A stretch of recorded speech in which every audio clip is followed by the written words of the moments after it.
Hey, welcome to Vice Grip Garage. I'm Derek, and this is a 1969 Pontiac Grand Prix Model J.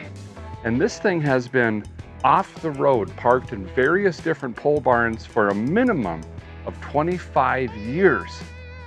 So a guy's gonna do the right thing, try to get it running once again, somewhat stopping-ish, and attempt to drive it 150 miles back home.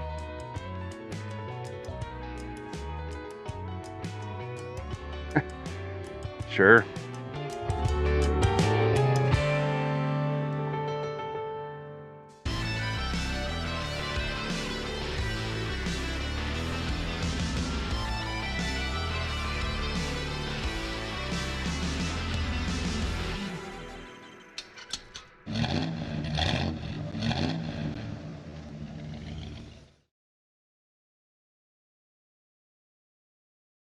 So this car, this Grand Prix, actually has a really unique story. Listen, I've heard them all, and I have never heard this one before. So I want to share with you the history on the car, what I know about it, what I've learned, why it sat so long, and then we can walk around this thing, see how much trouble we're in for, and we got to start twirling some wrenches after that. So we found this in Central Tennessee. It's probably 3 years ago, I think, actually. And it needed to be moved out of where it was sitting rather quickly. So my buddy scooped it up for me, drove it across town, and parked it here in his pole barn. This is not where it sat 25 plus years. Here's some photos of where it was sitting all those years. And actually, it was in a different barn before this pole barn. And then it sat here, nosed into this pole barn for all those years, and now it's been sitting here. So it is a legitimate barn find car. It's never been stored anywhere else. And thankfully, it's been stored indoors. Now, from the stories I've been told, the dates, the photographs, the date codes on the tires or lack thereof, we can easily deduce this has been sitting 25 to 28 years, somewhere right around there. So an old timer had this car, obviously. These were the cat's meow. Of course, you know who designed these things, Mr. DeLorean, or he was in charge of the program. This gave you the muscle or the performance of the GTO, but with Cadillac luxury. That was the whole plan. It's basically just an A body frame, stretched a little bit, and then they have the wraparound dash in this. This will probably, being it's a J model, have the 350 horsepower 400, but you could get a 455 or the 428 HO in the SJ, the big dog. And if you're super lucky, you'd have one of like 671 that came with a 4-speed manual. Otherwise, you got a 3-speed automagical or a 3-speed column shift. Anyway, I digress. Old guy had this, gifted it to his daughter. This is where it gets pretty wild. Daughter starts driving it for a while, but then loses her wedding ring in the car somehow. I don't know. Between the seats, something. Under the center console, somehow the ring gets lost. Something happens to the car. Well, she didn't want to get rid of it because her wedding ring was in it. So she just parked it, and it sat and sat and sat and sat. Well, the time finally came. They got to liquidate some things. They got to move property. They got to figure it out. And I'm trying to remember, I think it was her son or something, finally got in here and probably pulled the seats or did something, found the ring, and they were finally able to say, okay, now we can get rid of the car. I know that sounds wild, but that's the story as it goes. And that's really all I know about this thing, other than, you know, a handful of photos we've got here sitting in the barn and those stories. That's it. We're going to have to figure it out. I do have ignition sticks. That's pretty neat. So, you know the deal. Let's start in the trunk, see how many engine parts are laying back there, and then we'll jump in the cabin, and then we'll open the power barn. We got flying spiders in here. The red ones. Actually, you know what? Before we get into the trunk there, let's go ahead and walk around this thing. These are such cool looking cars. Of course, they have the long extended nose and then the short deck. That was, you know, pretty much what they were known for. The Le Mans, the GTO, the Grand Prix, you know, they all kind of had the Bonneville, they all kind of had the same-esque design to them. Well, they're pretty awesome. So down here right away we could see it's the Model J. And again, the SJ was the big dog, but this was still a very sought after car. Some really neat styling stuff. Like I said, of the vinyl roof coming all the way to the rain gutter or drip rail, they left a space in here. Down here. These little slashes, fixed. I'll send myself a bill. Anyway, those match the little tailpiece here. Isn't that cool? Now this one, we got some, rattle can restoration going on here. This is the Verando green metallic, I believe. We can verify here once we get to the trim tag. But it's got some, it's got some old timer, got into the Bondo bodywork here. I like it. It looks brand new. Can't even tell. Can't even tell. But I think the rockers look pretty solid. I mean, the door seems to be nice and solid. The front fender is in excellent condition. Here we have old Daytona radial assists. And these are 14s, and I knew that, and for some reason I brought 15s with me, so that is an issue. Now these are missing the date code. There is a very small chance there's a 3-digit date code on the inside of the tire, but all you guys are, I'm sure you're familiar with these tires. These are probably manufactured before 2000, very, very likely. The hood looks really good. Of course, you can see all the nails or screws or whatever in the various barns this has been parked in. Has leaked over the years. Something was sitting there and leaked on the hood a little bit. The front has been nosed in to something. I don't know what. But other than that, the front is pretty darn good. I think the park lights might have been left on. Or something. That's bizarre. Or blew up, or I don't know. Don't really see that often. This fender, equally-ish, gooder shape, but this is an even rarer model. This is just the and Ricks. It's above the SJ, the and Ricks. It's probably 101, actually, so that's pretty cool. Why does this? We got a Pontiac symbol on this one. I think the other one had the PMD. Yeah. Pontiac Motor Division. Those were common, I think 67 to 72 or something like that. A little bit more, same thing. The other side, the Bondo held out a little bit better. I mean, it's not a rot box by any means. It's a solid car. It's just, you won't even be able to see that once we get her in the sun. Vinyl top seems to be hanging in there. I already found a rock chip earlier, but I don't know if there's anything else in the glass. This year, I believe, was the first year for the integrated antenna in the glass and hidden wipers. But we've got an antenna hanging off the trunk. I really hope that that's some sort of giant bag phone or CB radio, because that would be amazing. This is also one of my favorite things about these cars, the door handles. Push, pull. Isn't that cool? Anywhoos. Back here, this seems solid. From what I can see. Again, thankfully it was stored indoors all these years. Boop, boop. Must have got hit in the trunk area. Someone pulled it out. That's an old, dent puller kind of deal there, but we might be able to zap that in with some lava wire, get that fixed up. Looks like the original tank. Doesn't look like a hitch or anything like that. I don't see any exhaust. You can see a little bit more rust coming through in the quarters, but again, seen worse. Have seen worse, I will tell you that much. Yeah, overall, pretty solid car. Can't wait to see this thing washed, cleaned up. I'm sure if we get it running, we'll try to find a self-serve car wash or something to get some of this blown off before we hit the road, if we're that lucky. I don't even know if engine rotates or anything on this. So speaking of that, let's get into the process. Let's get into the trunk, see what we got going on. What's the likelihood these keys actually work? Wow. I don't know if these used to be like brass.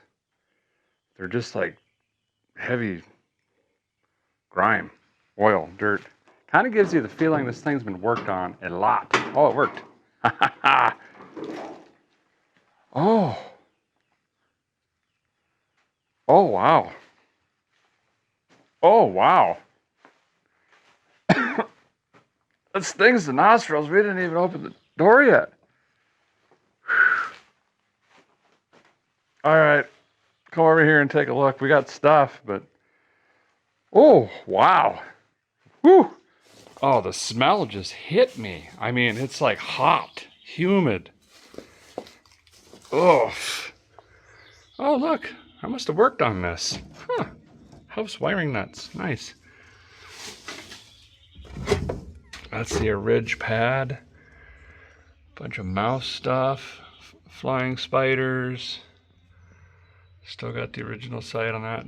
There's a trunk floor in here. Here's some more wheel cover things. We got red ones like these. We've got black ones like that. We've got PMD ones like this. Huh. There's a, that looks like a coil wire. Potentially the original jack. Probably-ish the original spare.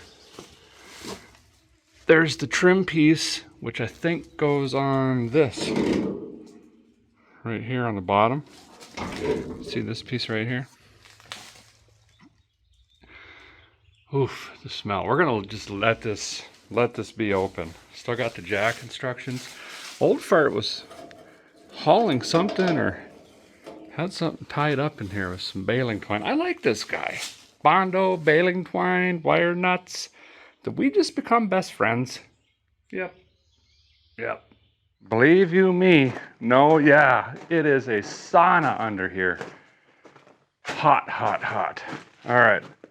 Let's crack this thing open. Oh, that's what I was expecting. Oh, it's violent. It's like moist bowling shoes full of fishing bait that were stored in a lawnmower mulching bag with a sprinkle of mice. Wow. Okay. Let me, ooh. CB radio. CB radio. Breaker 19. That's, well, now we got to just go straight to putting a battery in just to see if that fires up. It does have a wraparound console in this thing. It's pretty cool. Anyway, let's let this air out. Let me unlock the other door. Going in. I'm going in. Oh, the seat covers. Pretty bad. Oh, we gotta get some wind in here. We gotta get some wind through here. Wow. That's the spiciest one we've had in a while, I'll tell you that.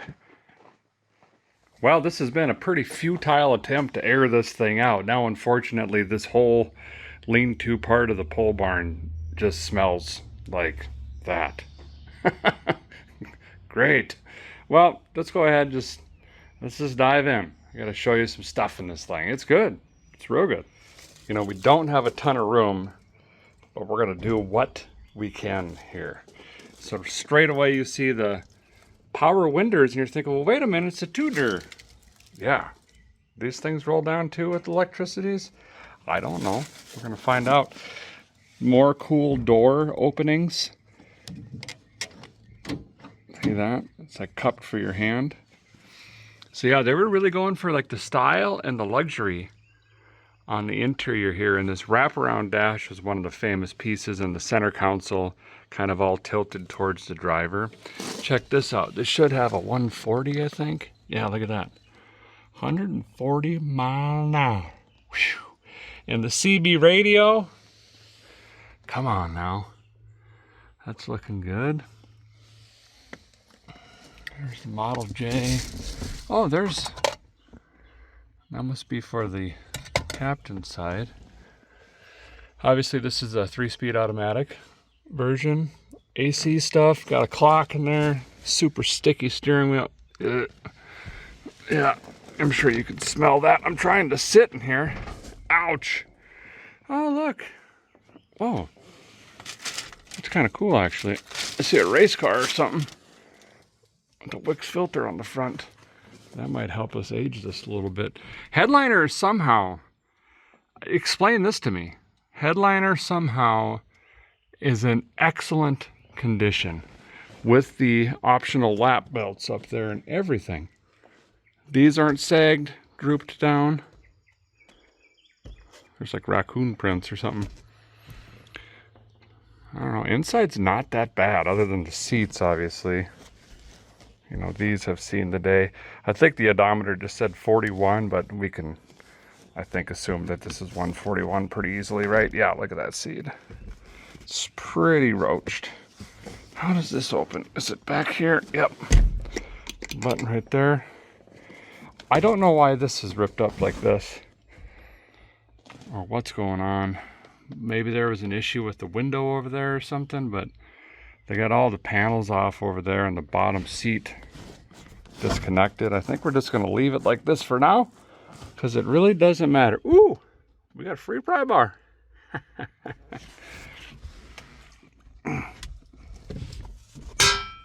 Oh yeah. Look at this old thing. Spin around the block. Okay. Sure. Why not? Bunch of weird stuff. I'm not even really sure what a lot of that is. 2 different seat covers, which is kind of odd. There's nothing in here. Oh, there is.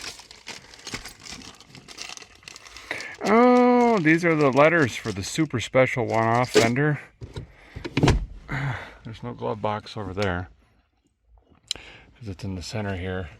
Boy, the smell. I gotta get some fresh air. But yeah, not too shabby of an interior, really. Needs the seats covered, carpet, and a whole bunch of fresh air. All right, we got to just chomp on the bit here. Bite on the bridle. Let's get this power barn open.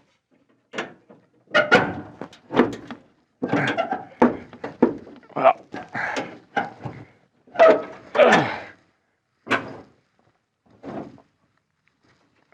okay, we got to put some juice on them hinges. Okay.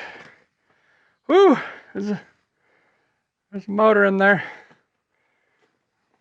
It looks like we got completage. Oh, she's been farted around with a little bit though. Yeah, she had, yeah. What is this thing? Ouch. Booby trap. She's booby trapped. Well, come take a look. Ooh, we got trim taggage. Before we jump into that, let's do a trim tag here. And I'm not a Pontiac trim tag guru, but it's GM, so we'll work our way through it here. 69, knew that. 2-door coupe, got it. Built in Pontiac, Michigan, sweet. Verdono Poly Green, built the 3rd week of January. Cool.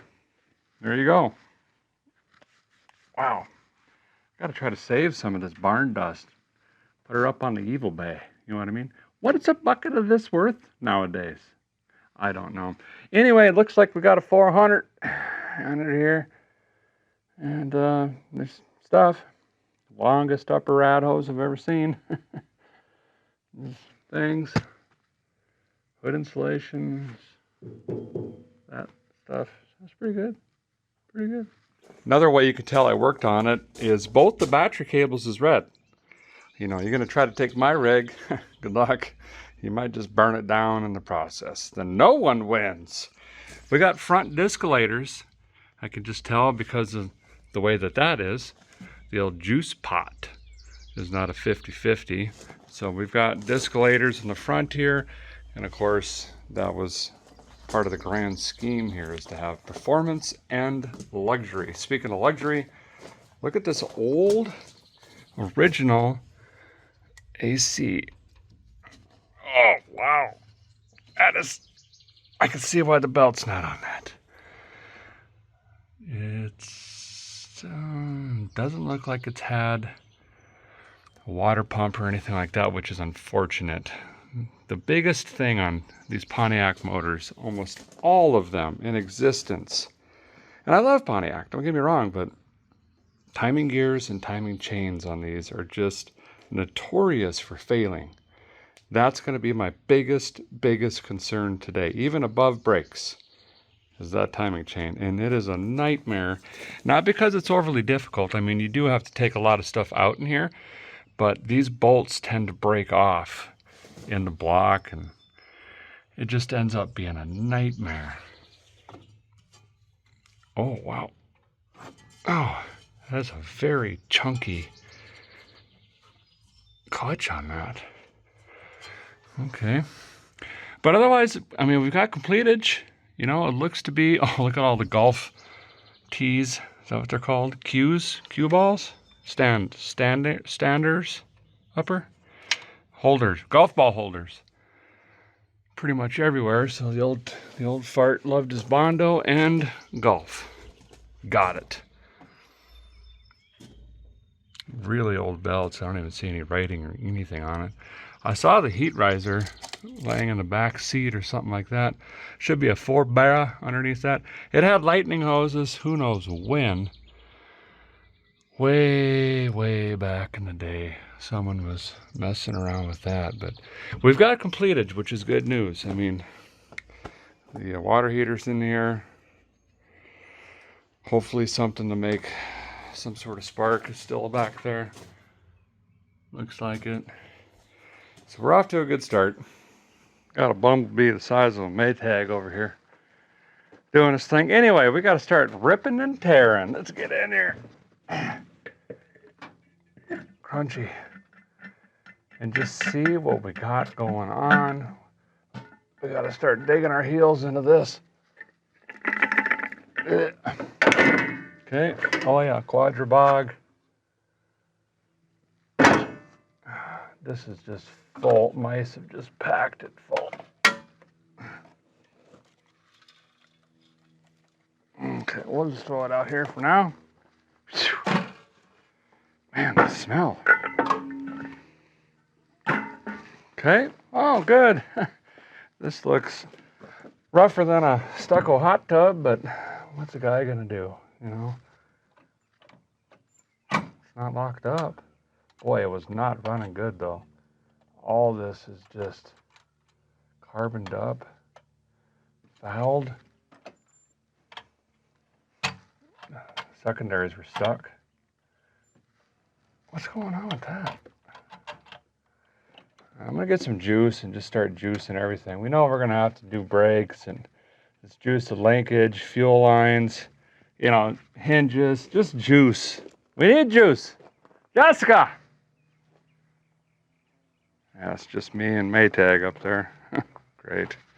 Yeah, we'll put some juice on here. I'm sure we're going to be in all that. Right? Yep. Okay.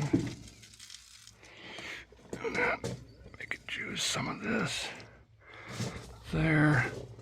This linkage, something going on with the 4-barras. We're going to need them. And that juiced up. I don't know if we're going to get into the water pump or not, but you never know. Is that bolt on? It is. Backwards. Okay.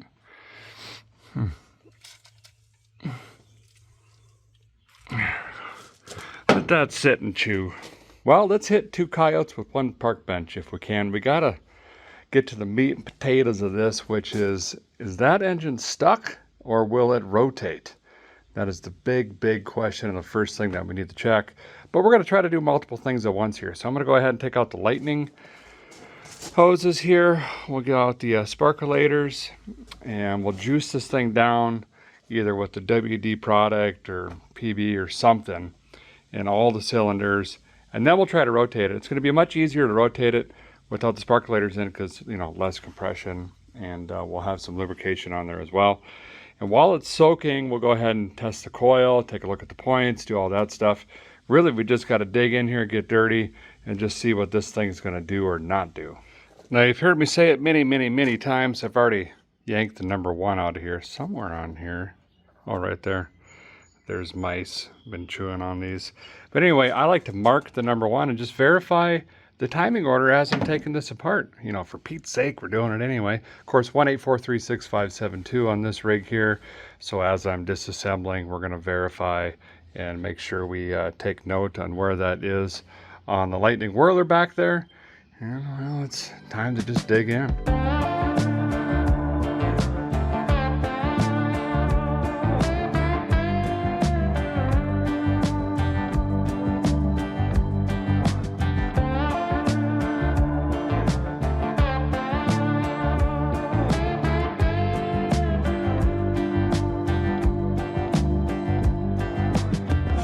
Well, the guys toured in here, made some progress, some discoveries, and I think we'll be able to make some improvements as well.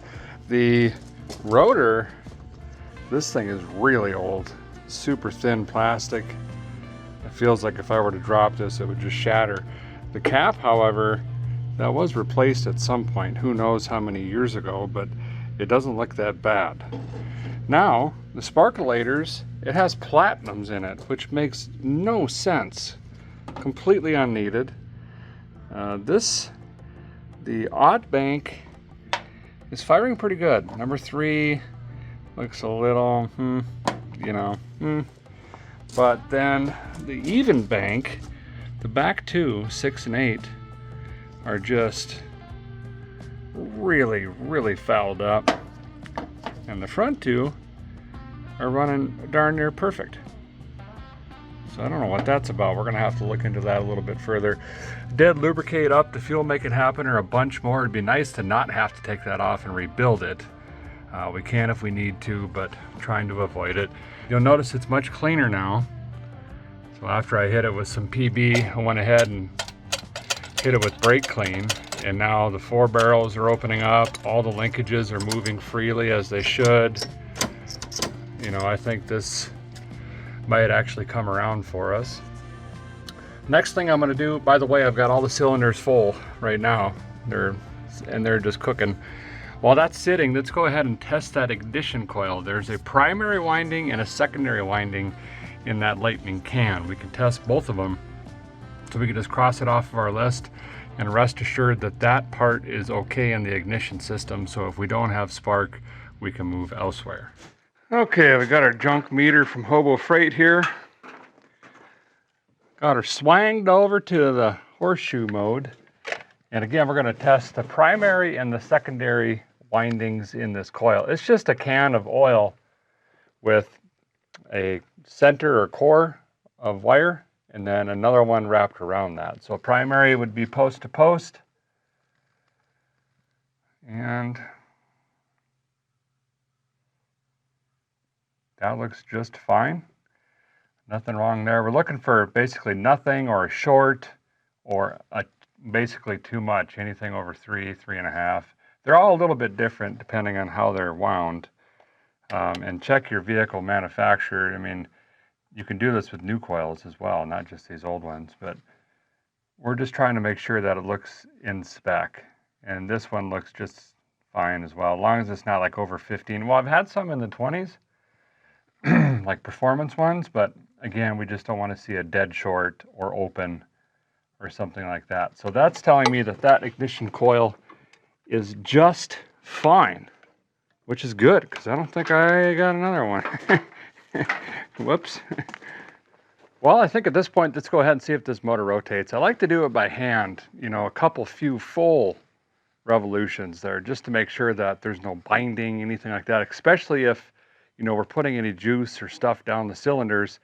It could be hydrolocked, for example. So we don't want to just bang it with the starter and bend up some valve train or whatever else, or worse. So crack a flex plate, jam a starter. I mean, there's a lot of things that can happen. So I always like to try to ease them around by hand first, then we'll drop in a lightning cube and then do everything that I just said. Let's try to use the charger whirler because, well, I don't think I can get a ranch dressing up on that crank. And we'll get some torque assist out of the smaller pulley on the charger whirler as well. See if this thing rotates. fingers crossed. It's always a bugger in the south, the humidity. Even when they're stored indoors, that moisture just gets into everything. Can't have nothing. At least it's getting hotter out. That's good. Got my Knuckle Buster 400s on. Just in case.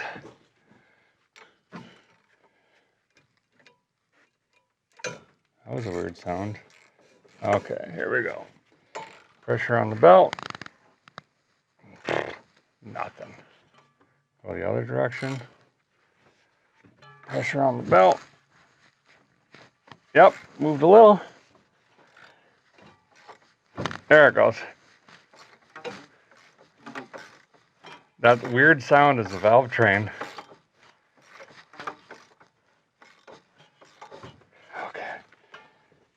Gotta go back this way now. Come on. Come on.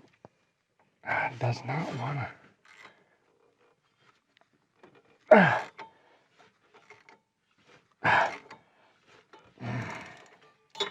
It's really tight, but it seems to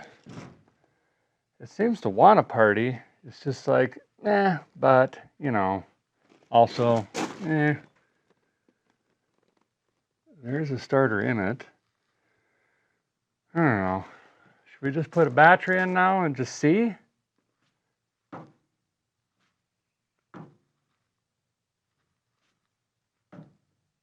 Yeah, I suppose. Okay. Got a mess a-going. Well, here we got our special Pontiac battery. No, it's just got a go handle. And,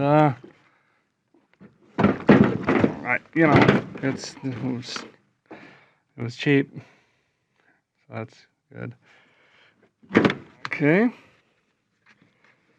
And then, I think this battery tray is not very battery-ish anymore.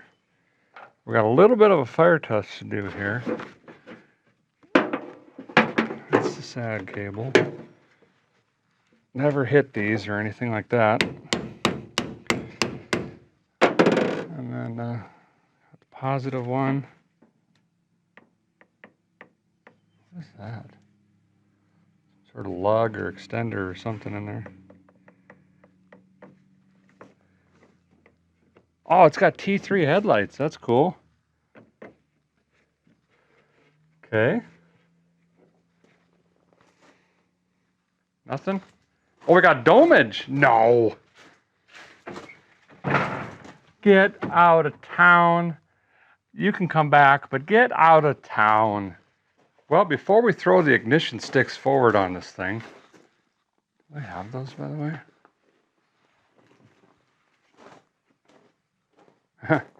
Whoops. Maybe they're in the trunk. Anyway, let's check on the Earls. See what that says. There's something in it. I don't see evidence of water. Of course, it's got to be splashed around a little bit. Oh, that's old. Good oil.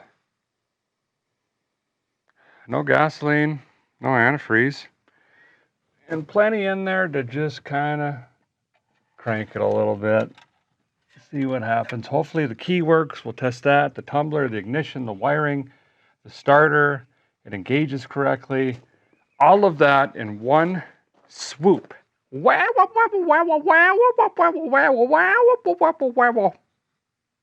That's my guess. Let's see what happens. Oh yeah, I forgot. I lost the keys just a minute ago. I got excited. I came and looked at the dome light. I thought I grabbed the keys. Did I not?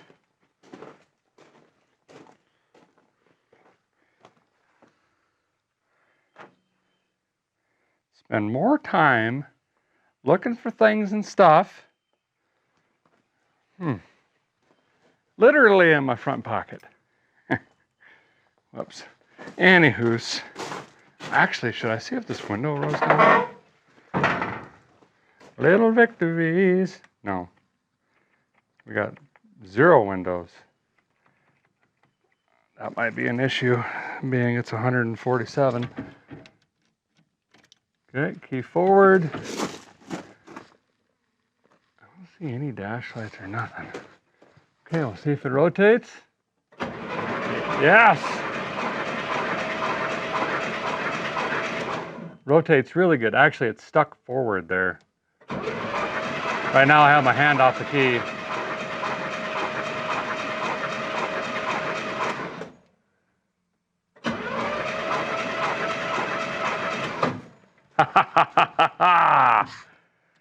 Starter works fantastic. Doesn't sound like much of a gallop. Whew. Of course, we're blowing all the juice and stuff out. That's a win. That is a big, big, big win. Okay, now let's move on to sparkles. We got to see if we can get some lightning out of this thing. And if we can get some lightning with the key forward, and if we dump something flammable in it, we should hear it make some sort of noise. I'm not even sure where the exhaust comes out, if it's plugged or not. I should maybe investigate that just a tickle. Could maybe even just get the front in the air now. Maybe even get a lone wolf on it. There's some things I've got to contemplate here because we're undoubtedly going to have to do tires and brakes and all sorts of stuff. So I got to start prepping all that, I guess. Fun, sweet, grand. Hip.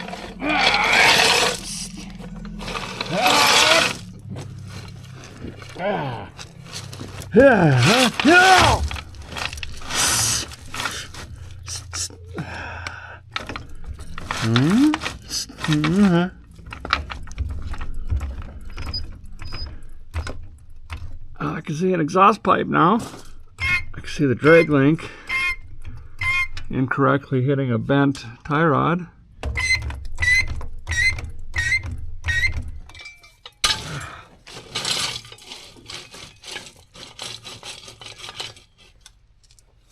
Ain't got the rottleizer for this one, I guess. I don't know what happened with that.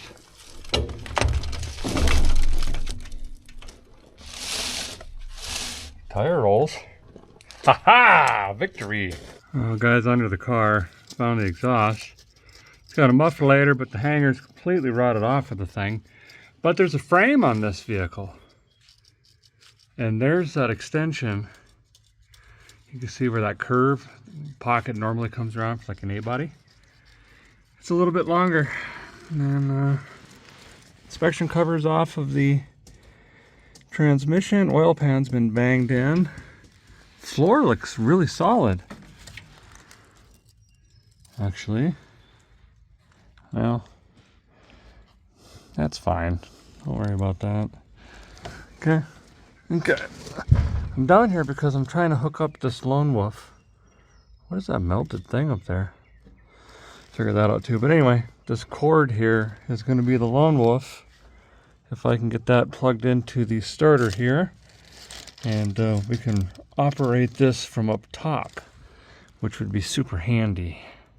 So I got one lead on the starter down there, the other one on the battery. And basically, when I pull this trigger now, well, bammy. So let me get the lightning can hooked back up, start patching up this ignition a little bit, clean the points, check all that stuff out, and see if we can work towards getting some sparkles in the cylinders. You know, a guy always wonders why these things get parked. Sometimes it's something super, super simple. Sometimes it's something, you know, detrimental, like a transmission or, you know, the motors blow it up or something like that. Well, guys started thinking on this one. We got these goofy sparkulators that were in here. Remember I said this cap looked new, but the rotor didn't. And then got the digging in there and the points look new. Now that I got the lone wolf in, I can crank it over and the cam on the distributor isn't even bumping the contacts or points at all. So the point isn't opening and closing. This car has 0 spark and was parked with 0 spark. Aha! Did someone try to do a tune-up on the thing and just couldn't get it running again? Is it that simple? Did we get that lucky? I don't know, but let me show you what I'm seeing right now before I change anything. and then we'll keep digging away on the ignition here. But we have no spark right now. Gonna be a little hard to see, but down in here, this plastic arm comes around and bumps off of the cam in this distributor, which opens and closes the contact right there. Now when I rotate this, watch.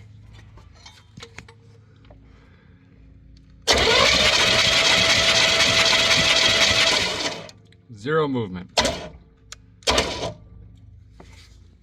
So we've got to adjust our points here to get the proper gap and dwell, which we will do with our eyes mostly. And then we get a little zap or a snip in there, then we should be good. We know that obviously know the coil is good. We'll know that that's good, and then we just got to get a rotor cap, hoses, porcelain staffs, bam. So I've been messing around with those points in there, and the way that those are designed, I can't get my leather person in here to file this contact pad. There's too much junk in the way. This is essentially enclosed. So obviously I have a new set here, so I'm just going to pull that one out, plop this one in, and then I've got a new cap and rotor we'll go ahead and throw on as well. Make some adjustments, see if we get some lightning shooting out of that thing.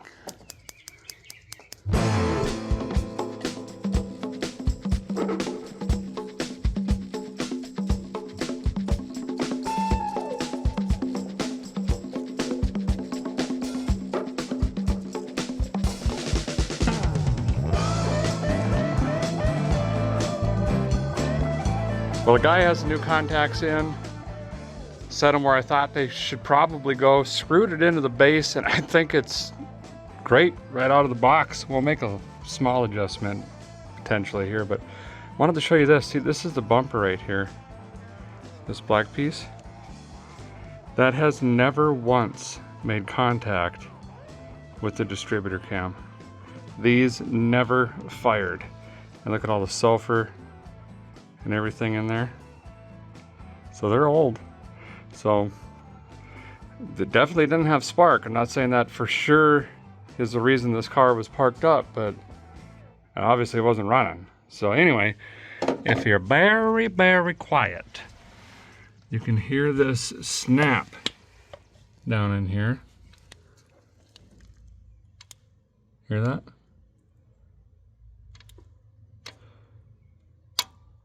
That is that contact. I'm going to put a little bit of lubrication in here. I'll probably use WD-40 for that. Water displacement. And then we'll put a cap, rotor back on. And then we'll go ahead and get our spark tester in line with a new plug. Tech tip, if you're rolling around in a field or gravel or rocks, and it's likely that you might drop a sparkulator, get an extra one. These are porcelain. You drop it on the ground, they're done. It's very likely you got a crack or something in them. So I usually always buy 9, which is why I have Tupperwares full of single plugs like that. Now you know. And I got updates. We got the rotor cap on. Obviously the coil wire's in. Then just the number 1 here ran over. Got a sparkulator in. I put in an AC Delco with a heat range that I think is going to work good for this motor. And then I've got my spark tester here just so you guys can see what in the world is going on. We rotate this over right now. This should flash if we have spark. So I'm going to go ahead and hit this and we'll watch right here.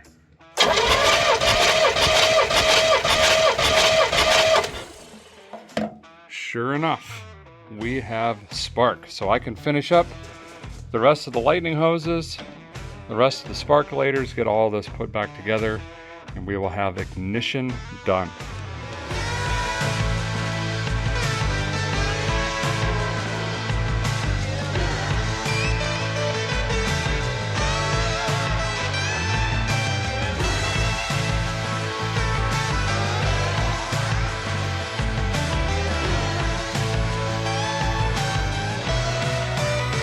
Well, a guy has the ignition back together. So again, what I discovered here, I think, fingers crossed, someone tried to do a tune-up on the old thing. It just never got the points set right. Never had spark.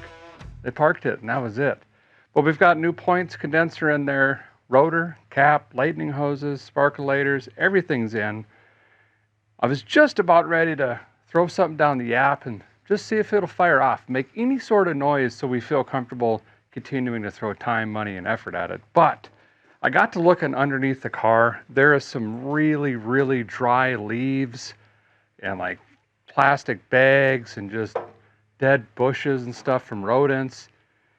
I really don't want to fire this up and have some sparks or something come out of the exhaust or some chunks of ember or coal or something and get us a little fire going. So I think I'm going to lower the car back on the ground, and if it does light off, I'm just going to quick jump in, throw it in drive, and try to get it to come forward a little bit to where at least the tailpipes are in this bare rock right here.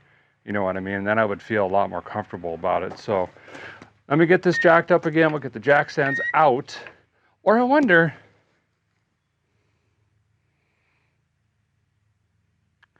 it's rotating. I was just thinking if I maybe change the oil right now. Although I have to lift it up again out there anyway, don't I? I'm just going to do it right now. That's a gamble. Put it all on gray. Or silver. Or what's the other color that no one plays? Green. Let's put it all on green. Why not?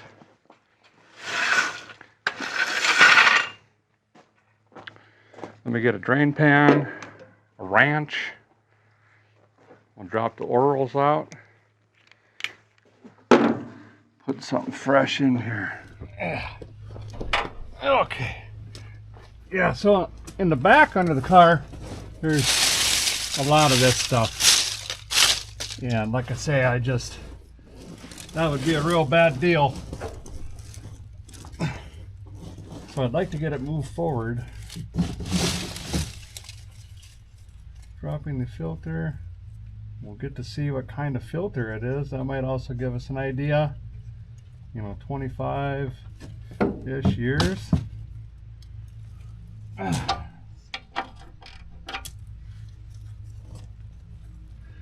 Something going on with the suspension here. That must be bent.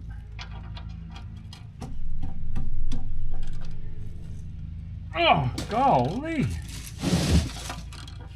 Can't be. Wow. Do I need an impact? Can't believe it. Got an electric wrist. See if we can persuade it.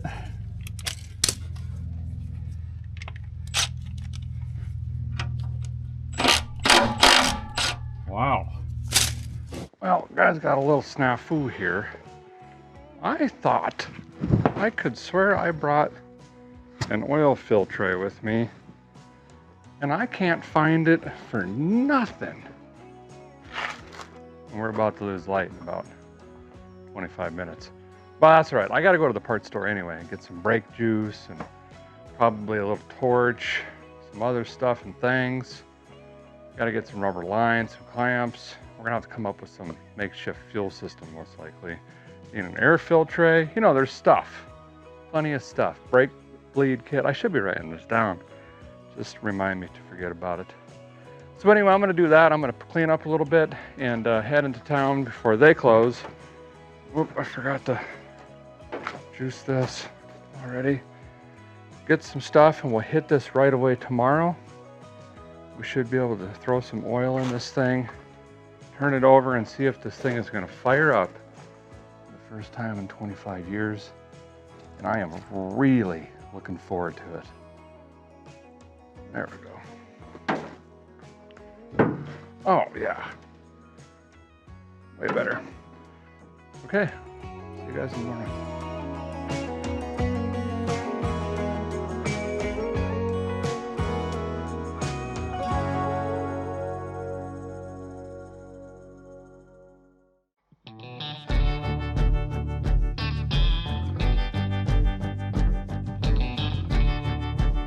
Well, good morning right to you. Actually, it's the afternoon, but I did have a very productive morning. Went around, got a lot of parts, stuff and things, little stuff that we're gonna need, including the somewhat semi-elusive 51-258 filter. That should work. Even found a tire shop that's open today, which is fantastic, but we got to get them there pretty quick. Speaking of today, today is actually Father's Day, believe it or not. And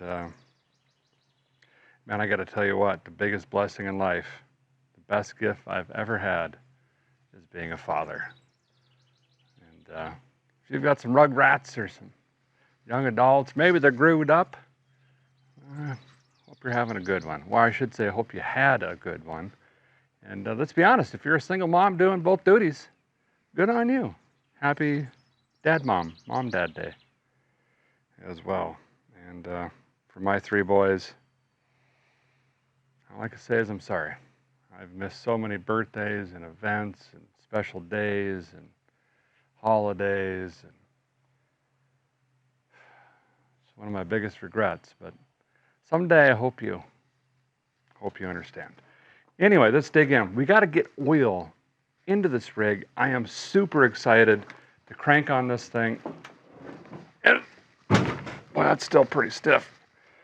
See if this thing's going to fire up. The great news is we really don't have any money into this car yet. We had to do this anyway at some point, including getting some sort of rubber on this thing, whether it gets towed, pulled, hauled, whatever, or driven. We got to do that as well. So let me crawl back underneath once again, get the fill tray in, button up the pan. I got to find that oil pan drain plug. I'm sure I lost that. The other thing I'm going to do while I'm under here is I'm going to disconnect the fuel pump from the tank. There's not even any reason to suggest we can use that. From experience, once you cross over the 20, 25-year mark, nope, waste of time. So, down a guy goes. Need a ranch dressing. Guys got that wicks popped in back there. Got to get the drain plug in here. And then this is the line I'm going to 86. We're going to disconnect this. We just don't want to pull any varnish or junk into this pump in hopes that we don't have to replace this. That would be nice.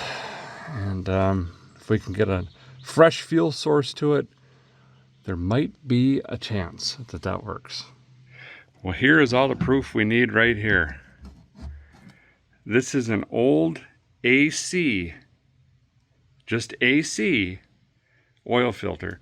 Now, sparkulators, they changed that in 1974. Oil filters continued until 1995, and that's when they become AC Delco. This filter was put in no sooner than 1995. That's even longer than we thought. I think 25 years is extremely reasonable for this particular rig. Oh. We ain't got to do nothing fancy up top. Up top, A1! Here we go again on my own. Too much opera. I don't think Meatloaf sang that. What is he doing? Anyway, we're just going to use some good old heavy-duty diesel oil. Cheap, got zinc and phosphorus, going to work just fine. And if you're one of the fellers that says, oh, that oil's going to foam up and it's going to ruin your catalytic converter. Well, I don't have a catalytic converter, and if you could tell me when the last time a stock Pontiac motor hit 6,000 RPM, I'm all ears. Still listening. Yeah, it's fine. In fact, there are a lot of engine builders, dyno connoisseurs that require such oils. Okay, get this thing topped off. Now the points on this, very rudimentary how I set mine. Visually, looking at the gap, a lot of people use like a matchbook or a business card, that works fine. You know, the professionals use feeler gauges and whatnot, but I just look at it. biggest thing is the snap. Hearing. When it jumps that gap just right, you get that perfect snap. Boy, she's dialed in. Of course, this is always another opportunity for me to look like a fool. So we'll see what happens. So here's the plan. We're going to try to fire this up. Hopefully it runs, whatever, 20 seconds. It'll run out of fuel. Perfect. Then we're going to try that again, but I'm going to try to quickly jump in, jam it in gear, and just get this out a little bit so we don't... Look, there's a really nice John Deere light and lawnmower back here and some sort of tray mower that goes with it. And a wicker bench. And 4-inch PVC sticks. There's some good stuff in here. So let's not burn it down. Okay? All right. Well, theoretically, we know we got sparkles. Make sure the key is on. It is. Oh, the gen light's on now. Wow, I think that's new. It is new. No idea why. She's coming back around. That's what we'll say. Anyway, pour something flammable down the yap. This should do something. And I'm going to try to fill the bowl. So it'll run for, 15, 20 seconds, 30 seconds. Just so we can get a feel for how the engine actually is. Does the timing chain have a bunch of slop in it, which is super common? Is it knocking? Is there other issues? Or if it sounds decent, we will march forward. Okay, let me make sure we're in park. That would be pretty awkward. Yep. All right. This part, I love it, but it's also just terrifying. Bring the thunder! Yes! Oh, valve train clanky. Immediately! Absolutely immediately. We got some vacuum leaks, we do. A couple vacuum leaks here and there. Okay, valve train's coming around. We're building oil pressure. It's not even smoking. What in the world? Guess we got the points right. Our theory has to be correct. They just couldn't figure out spark. Listen to that valve train. It's still clanky, but I mean, it's not that terrible. Is there anything in here? We haven't even looked. All right, this is running a lot longer than I thought it would. I'm getting pretty nervous about the junk underneath.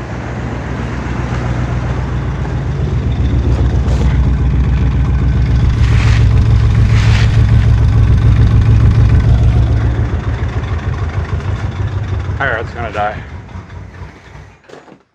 Wow. Oh. The old Pontiac. Of course, it's smoking like crazy up here because all this oil hasn't had any heat on it. Unbelievable. Well, there you go. She's a runner. She's got sticky lifters and all sorts of stuff, but it's going to take some heat cycles and things like that. We still got to think like there's a rear main seal that were just head gaskets. I mean, all the stuff is going to need some heat cycles and, woken back up. But that didn't even argue. It was kaplow. Wow. I just may remember this one for quite a while. This is going to be a cool car. Anyway, let me get a jack under here, get the jack stands out. We're going to do the same exact thing. This time I'm going to jump in, slam it and drive, and try to get it, okay. This only has 3 T3s. It's kind of interesting. Anyway, going down. Wow, it's a lot lower than I remember. All right. I'll fire it up again.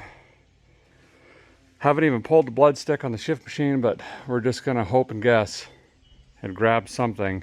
I just want to get the tailpipes like here-ish. And I'll show you why once we get it out. Okay, same operation. Maybe just a tickle less runnage. And we will try to pull this out, and then we can really get after it. Going right down the vent, filling the bowl. This should come out of the accelerator arm just like that. Splash down the, yep, that was way too much.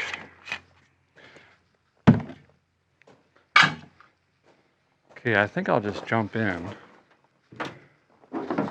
Oh man, that's heavy. All right, let's see if it fires. We'll sneak this forward. Testing the transmission. We know we don't have brakes, but...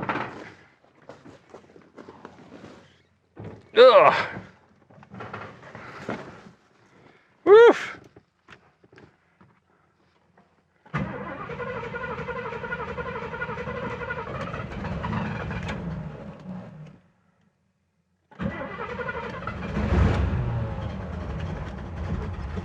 Drive? Nothing. First. There we go. First again. Ah!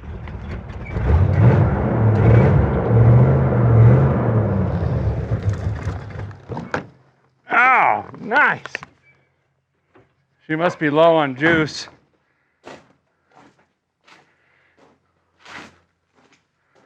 But mission accomplished.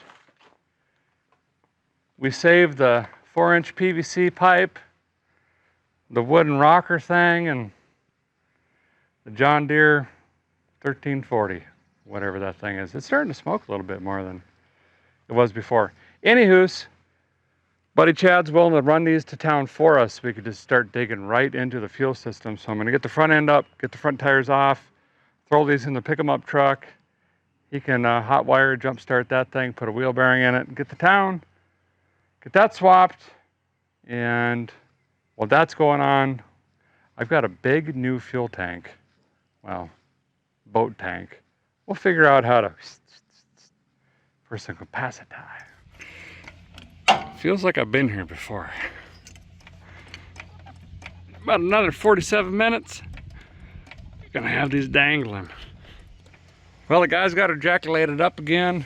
You know, jack sinking into the grass. And I can hear the jack stands going. So the sand is running. We gotta get these off. The good news is they rotate. Boop. Whoops. Okay, yep, okay.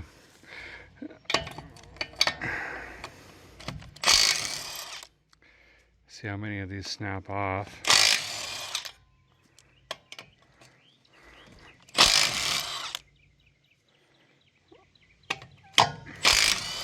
Oh, look at that.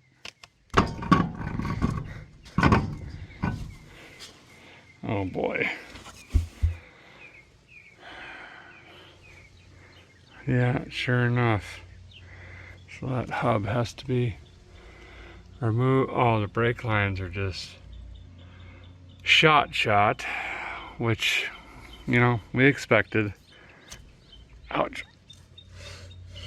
You can see here years of rust on that. These should be turned. So I'm going to do the right thing and not do that. Or even really entertain the idea of doing that. Okay. All right, got both fronts off. Here is the smoking gun.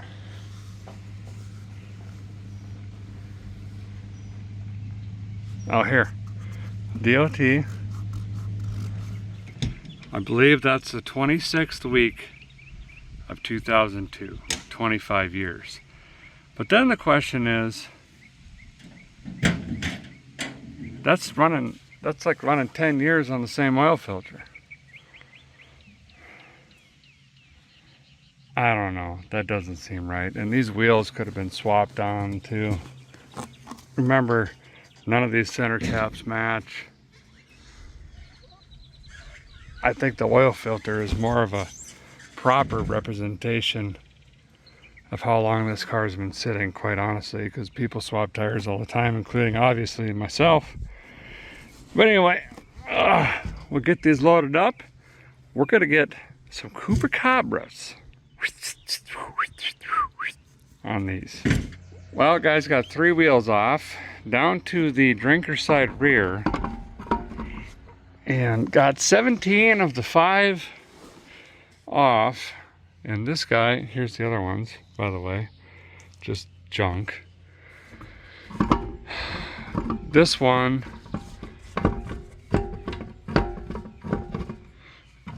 the knurl is spinning in the axle. We could sit here all day, or I could just cut this out. It's probably gonna ruin the wheel, but you know, we gotta get home. So that's what we're gonna do, is cut on this, light this grass on fire. That's gonna move into here, hit the leaves, jump into the oil and gasoline and the fresh lumber, go down to the race fuel and tires, and then take out the city block. Okay.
Trying to save it.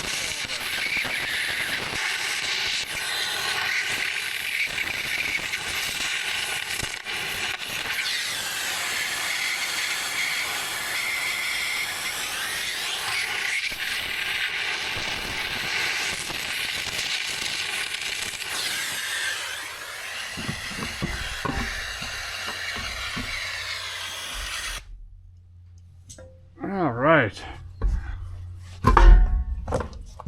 Look at that! You even got threads left on it. What a rig. Ugh.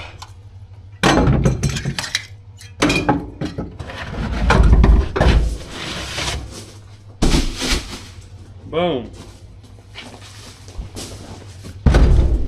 Boom. So here's what guys thinking. We run a fuel line. We'll go down the captain's side frame rail, which is still somehow there. I don't really know how, but, and then we'll just whip it up over the taillight here. That way you could see if it's on or not. It's a contrast. Throw it through here because this is rotted and there's no weather strip left. And then we'll figure out how to plug it into that. And then we should have fresh fuel. We don't even have to run a fill tray, nothing. It's just raw, straight up, cheap 83 octane, straight into the gap. So let me crawl under this thing, get this hooked up, then we're gonna fire it up again and see if we can get it drawn some fuel, sit here and idle. And if we can get it to idle, we might throw it in gear. I mean, there's a lot of work we can do, but I want this thing just kind of coming through the paces. You know what I mean? So let's get after it. Laying under here trying to figure out how to run the fuel line back, and I thought I should just sneak it between the frame and the lower control arm. Then I thought, well, that's kind of crazy. I don't know if I should do that. It seems a little bit dangerous. And then I saw the stock lines ran right through there. And then I thought, well, John DeLorean designed this, and clearly he makes very great, safe, awesome cars.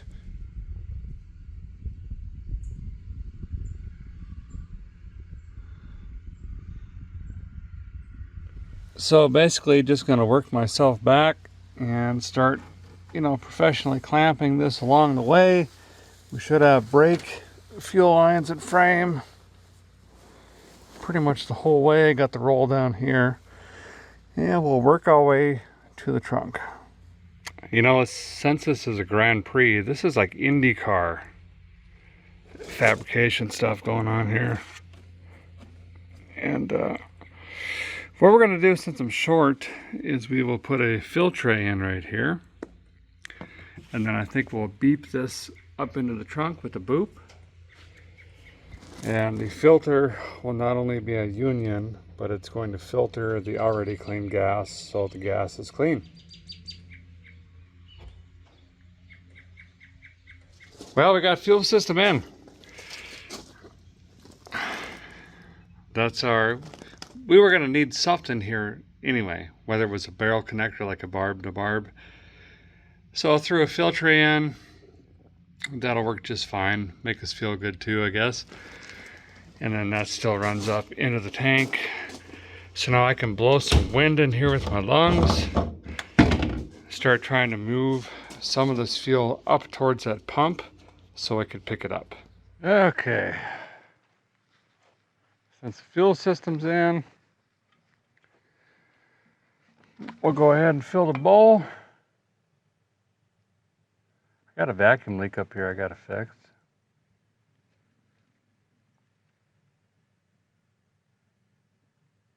There we go.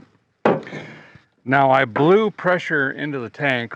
I probably got a goofy ring around my face, actually. Oh well, whatever. To pressurize it, push fuel to the pump. Hopefully the pump will come around. I know it's gonna start. Let's see if it runs off the actual gasoline. Come on. Come on, come on, come on, come on, come on. There we go. Kind of-ish. Kind of. Nice. Oh. Oof, my back. Got a vacuum plugger 400 here.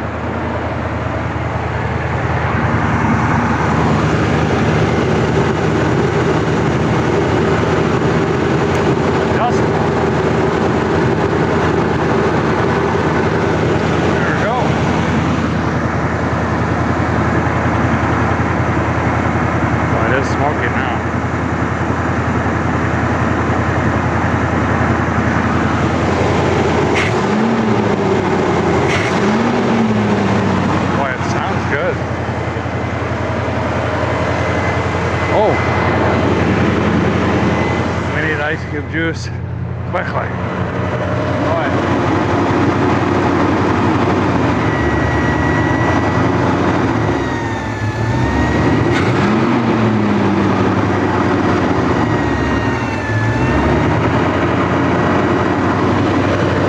Not sure why that one idled down. All the smoke up front here is just decades of grease and grime getting burned off.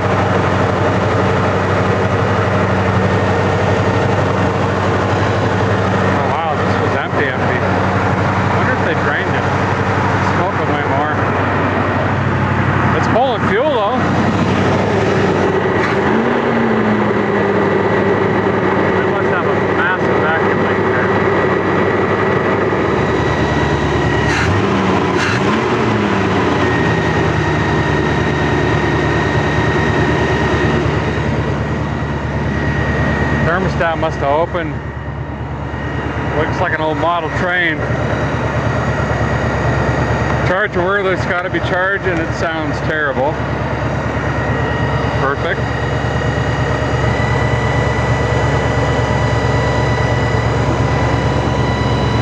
Wow, circulating. Wow, that didn't take long.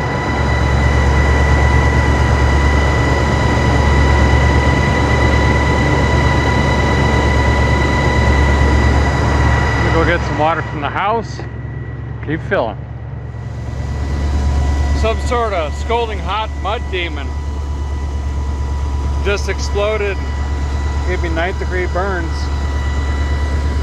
I think that's the air coming out of the system. Definitely needs a good flush. My goodness, look at that, It looks like 10W30. Wild. But we're gonna keep her running, keep burping this, keep trying to keep it cool. Super happy that it started pulling from the gasoline right away. We got fresh gas coming to this thing. The valve train's quieted down. I don't have a gauge, but I can just listen and hear this thing's got oil pressure. It sounds like it's charging. I mean, you can hear it sounds like a Paxton supercharger or something. Doing something. This is our biggest woe right now. Walking back with water. It gave up on me. Not really sure what's going on. I'll start digging into it. It's probably fuel or spark, right? Well, guys, got her fired up again, but it is not happy. Overheating, throwing junk out, and there's a big hole right above that transmission line, which currently isn't doing anything because it's just boiling over. Oh, stuff. Well, there's no way around it. This water heater is junk. So, step 3, yank this garbage out of here, see what happens. It's probably like a Volkswagen, 4 bolts, the engine comes out, then we can get this alien thing out of here. And everything else. And then there's what looks like a truck radiator laying in a basket fertilizer thing back there by a slick and a gas can. I bet, being it's a GM, could a guy just slip that right in here and then overheat all 14 miles we're gonna drive this? Yeah, I think so. Maybe. Expertly removed this one.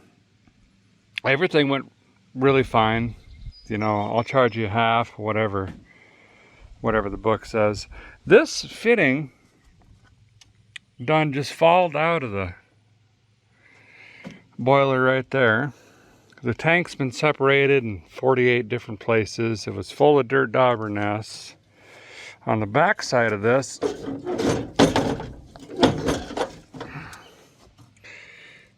that was leaking real bad. I don't even know what happened back there in 1974. But if you look real close, there's a pinhole on this side, down here in the bottom. Just close your right eye and just kind of lean in. You see it? You see it there? Anyway, that was weeping. So that one's probably not good. And we're gonna try this one from a 74 Chevy or something. Looks like some sort of Black Ice Emporium updated unit, but it's got the right hose configuration and cooler. So that's good. Well, here's those two stacked up. And all B. You got a cute little C10 pickup like this one. That ain't mine, but I'm just saying, you got one of those, you need a radiator. A body, G body, GM. It's gonna slip right in there. The only difference looks like the filler neck. So over here we learned that remember the fan? Right away, early on yesterday, I grabbed this and said, this is crunchy and not good. Look at this. It's complete junk. It has to come out. That thing's about to grenade and just come off. So I've took a pair of Jaw vice grip, which is the best vice grip ever made, because it'll also remove brake fittings like that. Clamped it on here, and I done that so when I go to loosen this, it holds the pulley against the belt and keeps this from rotating.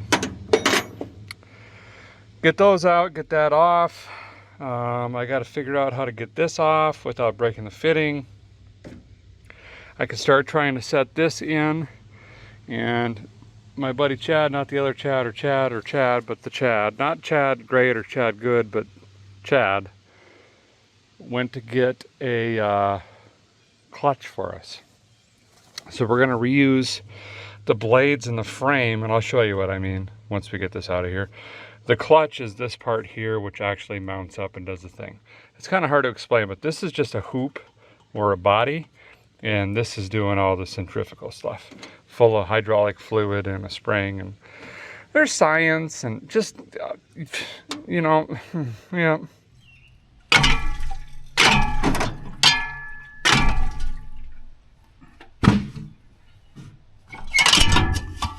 Yep, yep. If I was a smart man, I would just continue on and put a timing chain and gears in at this point, but I'm not. We're not even going to replace the belts that are probably 50 years old. Okay, anyway, this is the clutch I was talking about, which we know is bad. Bearing in here is shot, it's not doing fan clutch things. And then this is that frame, I call it a frame, that sits around here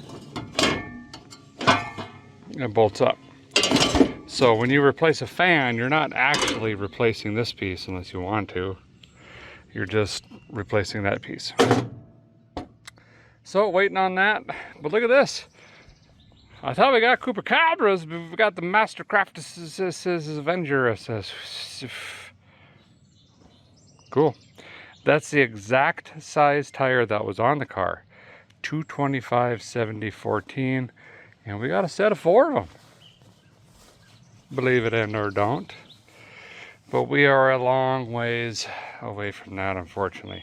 I was just fixing to throw this thing in the gear.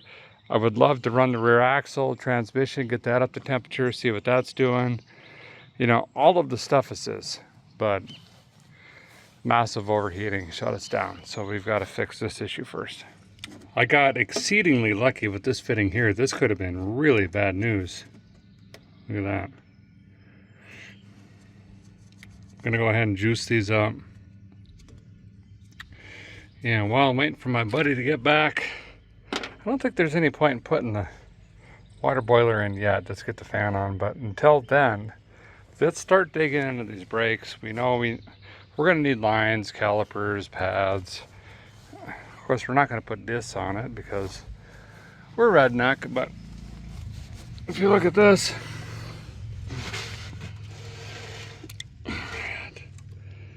yeah, you know, this stuff is just, it's not good. It's really not good. So let's get it off. Little show and tell time. Try to save you guys some time and give you some confidence. Get out here and get after these things. So we can get them running, we can get them shifting, we can do, you know, wheels, tires, get them looking spiffy. Wow, the bottom's shiny. Weird. Anyway, then we get the brakes.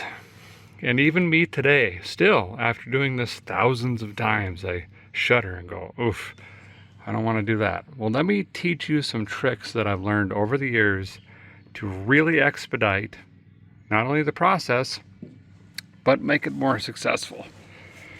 Sitting downhill here, kind of weird. First thing you need is a Parajaw vice grip. You can get this at O'Reilly or pretty much anywhere online. And the way that these work is that is going to grab the flare nut. There's only one way, right there. Watch. That easy. A regular vice grip or a wrench or whatever, any other tool, you're going to strip that. And heat and juice, heat and juice. You can also create your own heat if you don't have a bottle torch in the field. Just do this. That's going to create heat. See how it's getting looser? That's not because you're working the threads. You're creating heat in this union right here. All right, next big trick. If this isn't moving, okay, keep in mind you don't have to move the nut over the line. You could take something like this. Oh,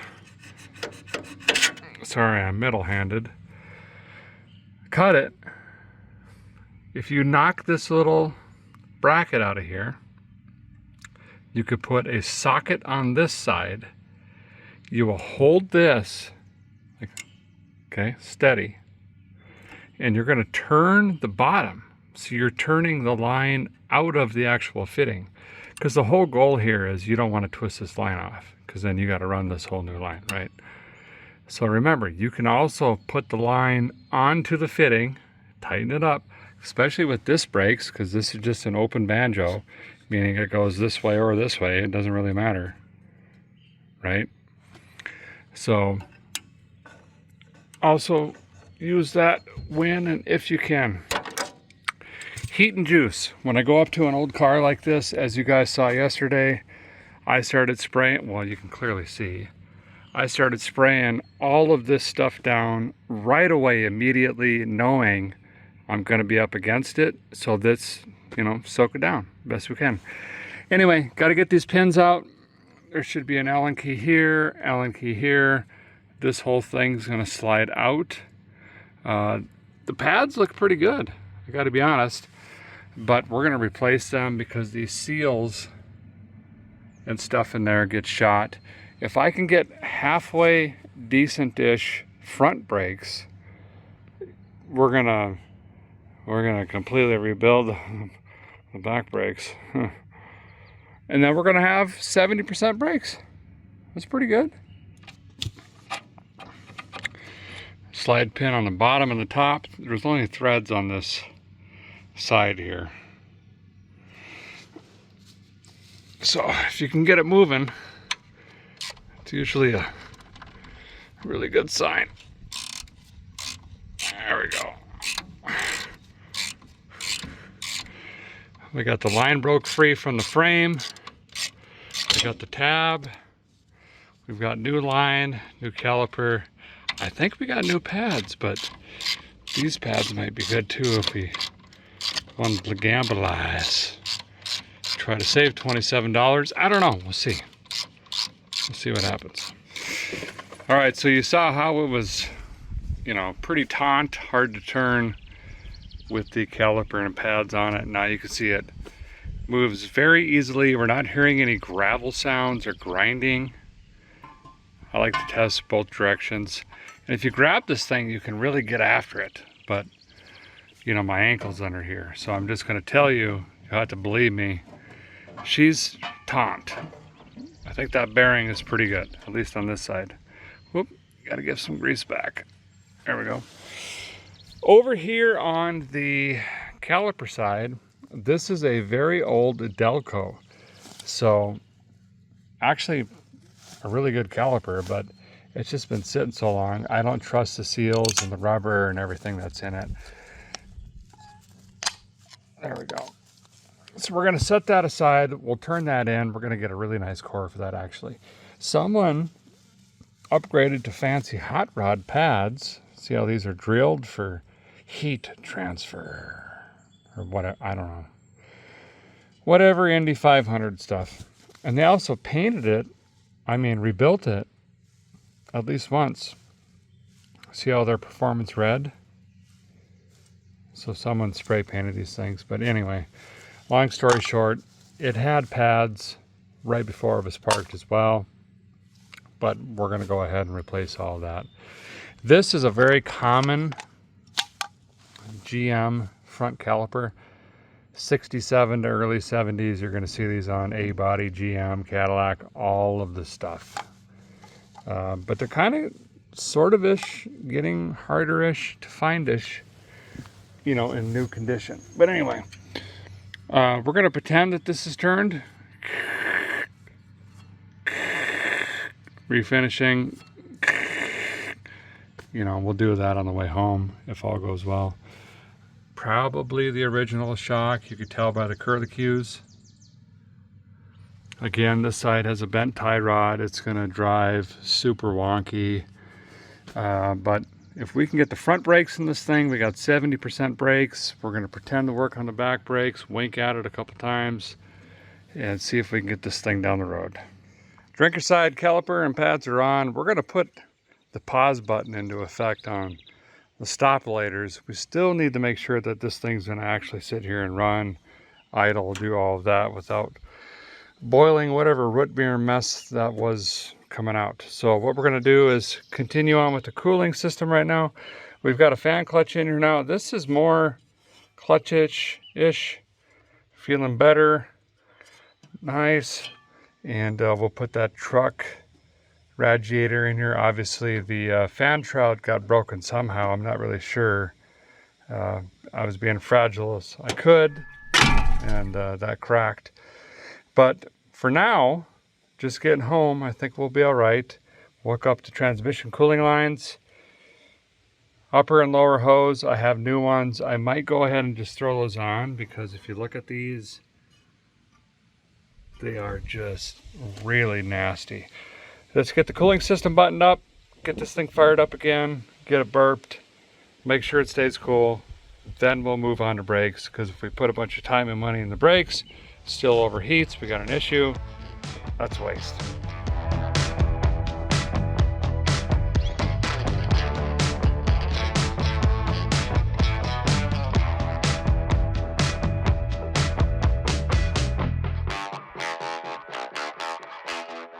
Well, for the first time ever, and I share this just to make sure that we're all being safe out there, for the first time ever in 67 years, I had this just slip off of jack stands.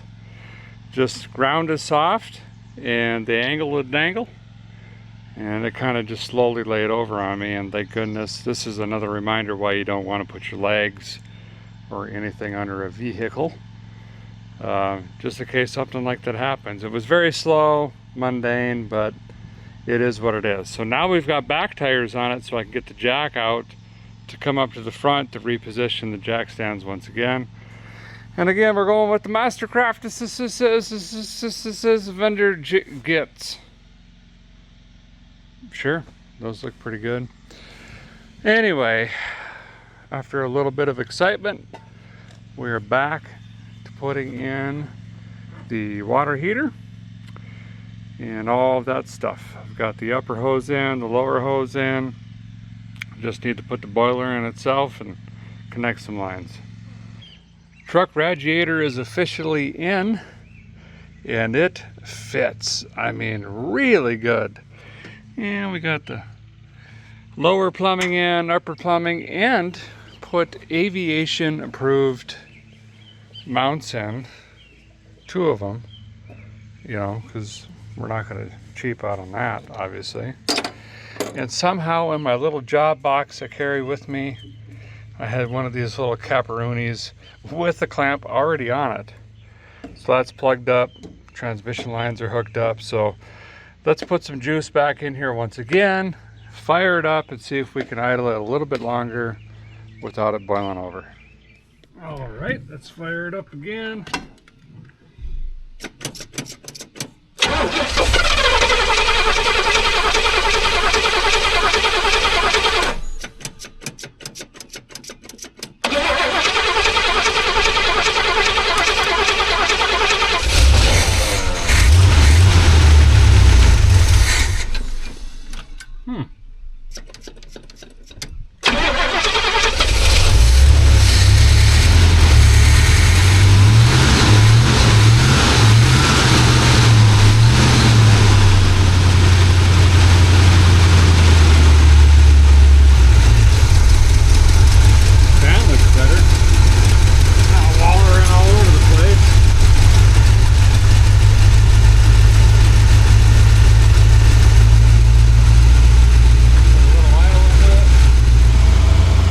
Got her fired up. Look at that.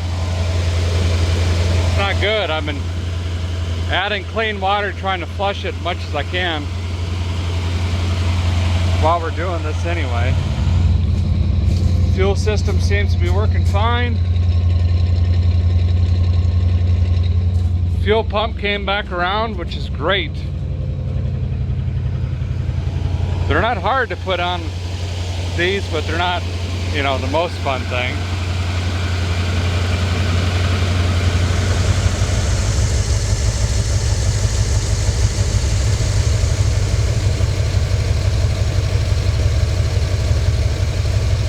Well guys, I think I'm gonna shut her down for tonight.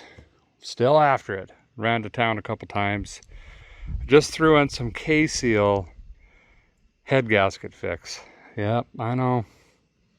I said it. I can't keep water in this thing. It's building a lot of pressure. It'll fire up, but now I'm to the point I'm out of fuel because I forgot to plug the return going to the old tank. So I just pumped 10, 11 gallons of fresh gas into the old fuel tank. Idiot! And at the same time, my truck that I drove here in, that's giving me candle watts. This is actually my son's truck.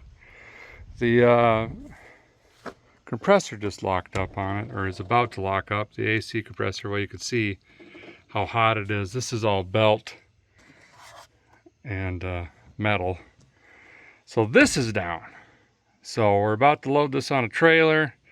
Gonna borrow a truck from my buddy, grab a motel.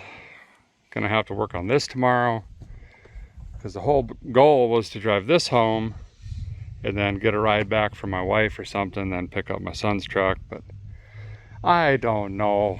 Just gonna call her for tonight. We'll see you in the morning for another episode of Everything is Broken. And I don't know how I'm getting home. Okay.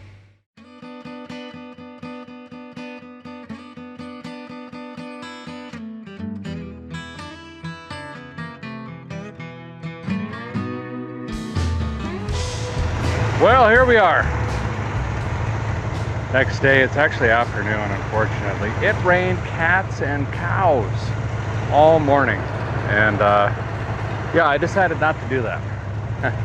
Plus, I had to run around. I came over here early, got the boat tank, gas jug, went to town, filled that stuff, got a couple things, and had to chase down parts for the Ford pickup that I came here in, because why wouldn't that break down?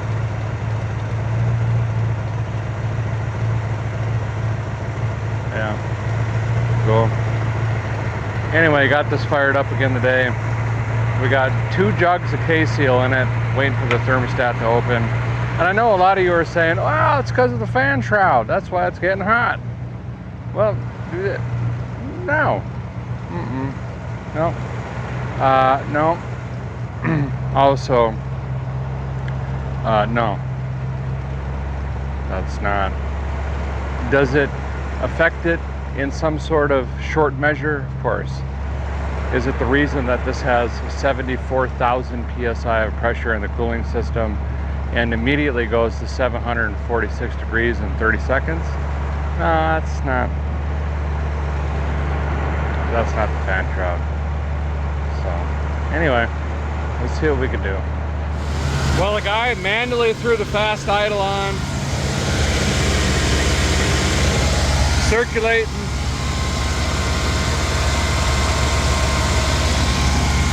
Pulling heat. See what happens. Well, we are back down to idle from fast idle. It's not boiling over, spewing out, doing all that stuff. I think the K-Seal is putting new head gaskets in right now, which is great. We need that apparently. Well, it is holding water. Put the cap back on. Ran it for a while, shut it off. It sounded like it was boiling a little bit, but we're also at a really, really weird, I know it doesn't look like it, but we're at a really weird angle. The front is up and it's tilted weird, so we could be inadvertently putting some air pockets in the back of the heads. But I'm pretty satisfied with this. I think we had a nicked head gasket or something going on there, and K-Seal to the rescue. Wow. Boy, we got to pressure wash this out. Anyway, back on brakes. I got to go drop parts off for the Ford pretty soon. And that has the bolt I need for this banjo fitting on this caliper. Apparently the brand new ping pong calipers from Qingzhang don't have hardware. I got to use it from the old one. So I'm going to move to the other side, get that front done and ready, and then we could probably go ahead and start working on the master cylinder. And then after a certain time when those parts are supposed to come into the Ford, we'll run to town, pick those up, drop them off the truck, and get my bolt to the caliper, which we tossed into the back of the truck last night. So, you know, it is what it is. We got to keep our feet moving or something.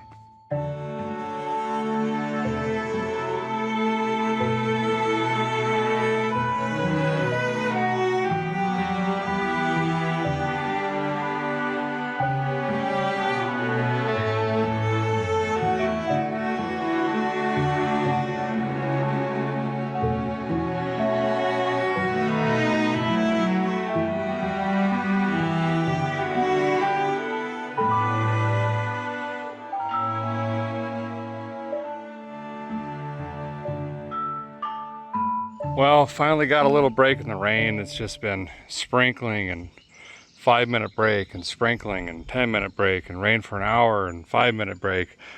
Got the calipers on, pads in, hoses on in the front. I think what I'm going to do, because the forecast is not looking good. It's very gray and it's supposed to rain through like 2 a.m. tomorrow. I think I'm going to throw the tires on with 2 or 3 lug nuts, fire this thing back up, and spin it around basically, nose it in this way. We can have the exhaust out here in the wet grass, and that way you can see where the rain's been coming in to about here. I've got some room in here where I can get that brake master cylinder in, start bleeding brakes and doing all that stuff. I want to keep moving. We spent a lot of time here on this thing, you know, just farting around with weather and parts and little stuff and whatnot. So I'm gonna throw these tires on quick, see if we can whip this around and keep at her. The old return fuel line clampulator's hanging on there. This side's on. Just warming it up again a little bit. We gotta check the shift juice at some point.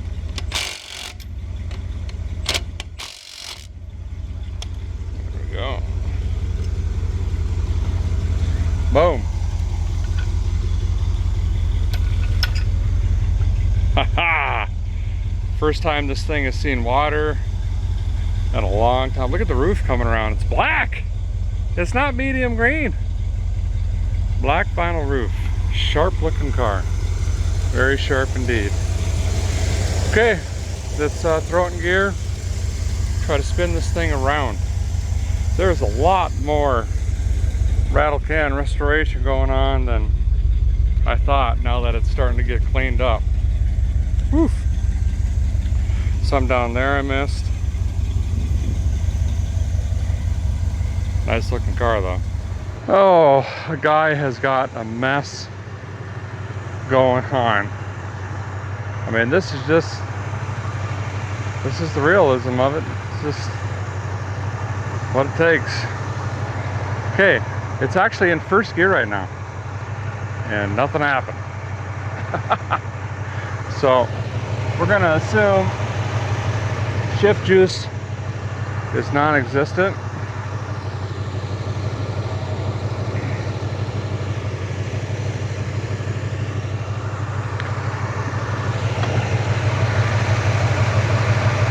I was just gonna twirl it around quick, but she didn't want to move. Yeah, we need a couple quarts. Let me figure that life out. Oh no, I think the goofy funnel is in the back of my Ford. Oh, I gotta figure out a finial. Found a funnel under the bench full of spider nests. Seems fine. Didn't even blow it out. Somewhere I had some slickum for the shift machine, but I guess we're gonna go with actual fluid for now. And we'll know when it works. I'm leaving for science reasons. There, see? All right, she's pumping now. I was about to explain to you that once she starts moving some fluid, we are gonna know, because it's gonna bite. And bite it did. Great way to test your idle speed too, though. I think I got that nailed.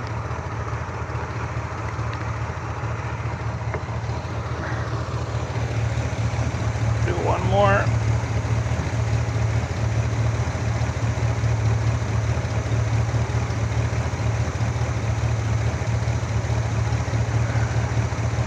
I can't see. Hopefully I'm hitting something. There we go. Let that pump in gear. It's doing just fine. Throw this stuff away real quick in the trash pile. And then we're gonna do a pirouette? Or is that sherbet? Ice cream? Or is it a pie? Oh, it's something to do with Thanksgiving, I think. Using reverse as brakes is one of my strong suits. I think we'll be all right. Okay. Oof. Boy, I somehow forgot about the smell in here. Wow. Oh yeah. Just a tootling, ain't got no brakes. Just a tootling.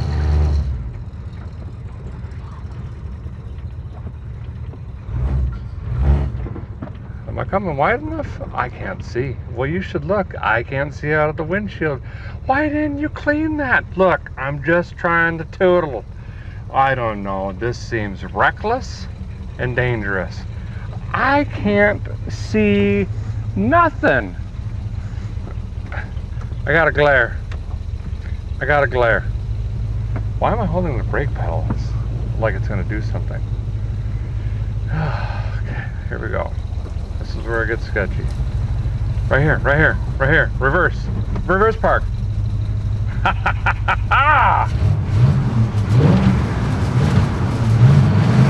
Whipping up some leaves.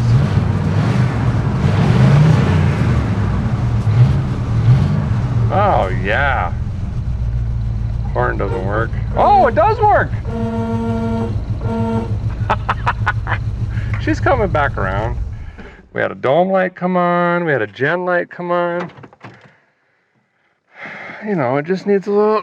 Does this have tilt? It does. Luxury. Okay, successfully got her nosed in here, got some lights on it, been working away on the brake system. This guy has been replaced at some point or another. The pedal does return, so I'm going to try to go ahead and save this thing. Been pumping on it and cracking it, trying to do some gravity bleeding right now. I guess I can get this lone wolf out of here. Kind of going to start packing, cleaning, organizing. We're getting down towards the end of it-ish. You know, we need brakes. We got first gear and reverse. Doesn't mean we have second and third. We don't know if it's going to stay cool on the highway. There's just a lot of unknowns yet with this rig, but we got to keep pushing towards driving this down the road. Got these fittings worked off the master cylinder. Of course, I've been juicing it down, but also, you know the deal. And letting that gravity feed for a little bit. And I might hook up the little cheapo plastic line kit that just stabs in there. We can run it right back into the reservoir.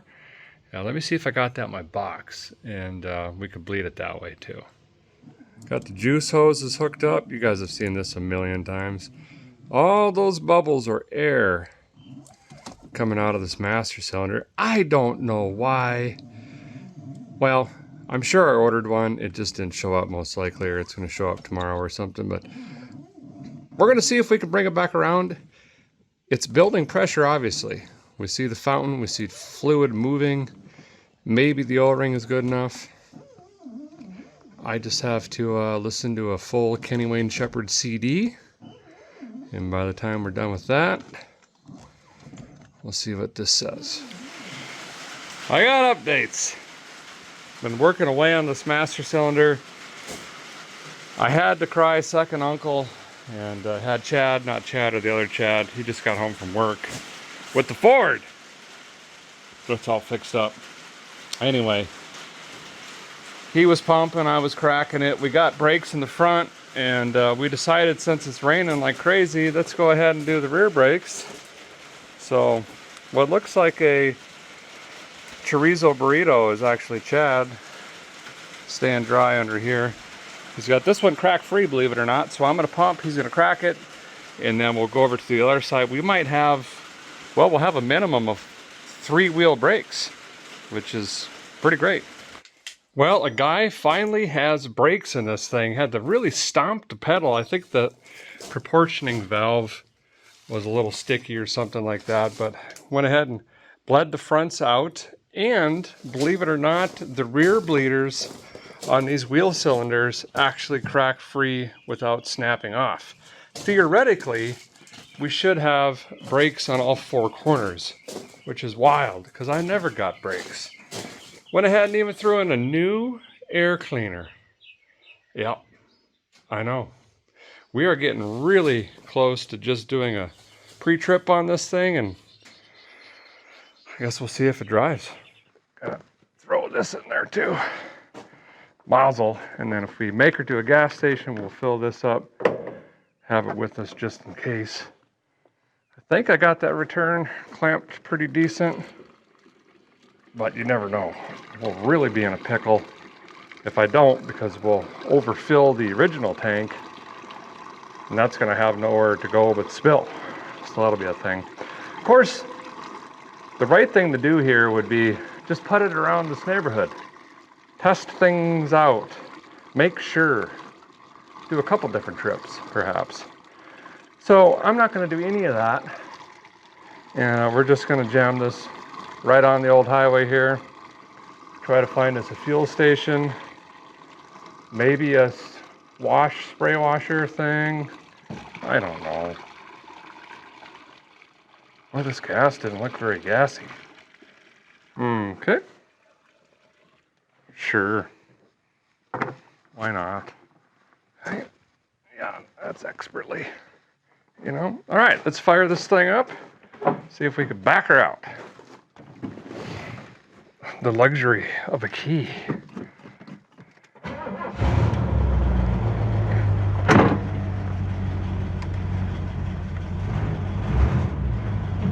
There it is.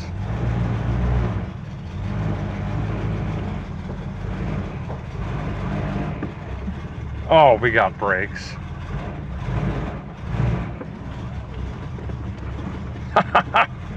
Sweet. I got wires wrapped around my feet.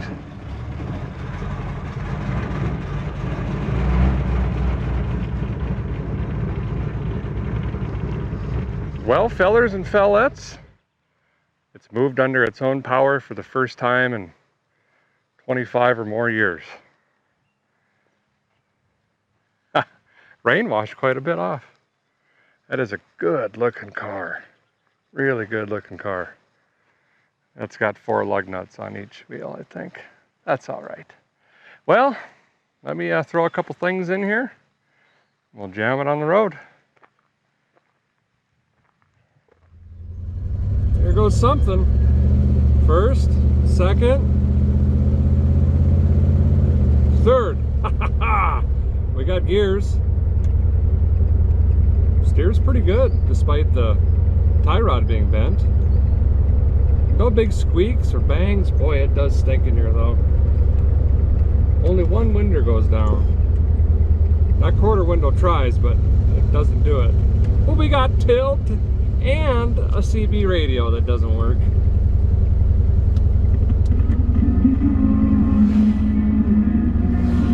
The radio works. Wow. It's running pretty rough, but it's gonna come around. I wonder how long it's gonna be until all the junk in the carburetor I should have cleaned floats around and sticks up a jet or two, because it's gonna happen. So that'll be neat. That'll be really neat. But it's driving. It's doing the thing. Can't see out of any of the windows. I kind of watched the front one, but anyway, we're just a tootling right now.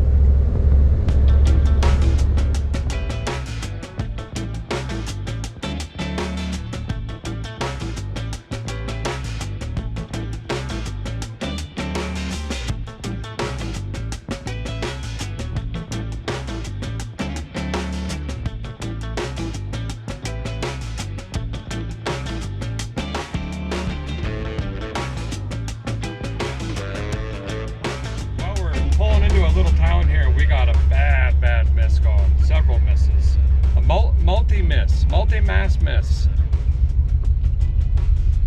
Sounds like it's gonna quit when we come to a stop. And it is carburetor related, I am pretty certain. Because once I modulate the throttle, it changes. So there's that. Oil pressure light comes on. If I rev it up, it goes away. Idle comes back on, so we might actually have low oil pressure. Interesting. Well, made it to a fuel station. We got two issues going on right now. And one is, we already used half a tank of fuel. We know what that means. My pinched off line is not pinched off enough and it's returning to the old tank. So I need to run another line, just follow this one, and we'll just drop it in kind of like this filler is, so that starts recycling this. We had to do that on that Chrysler Imperial, if you remember that.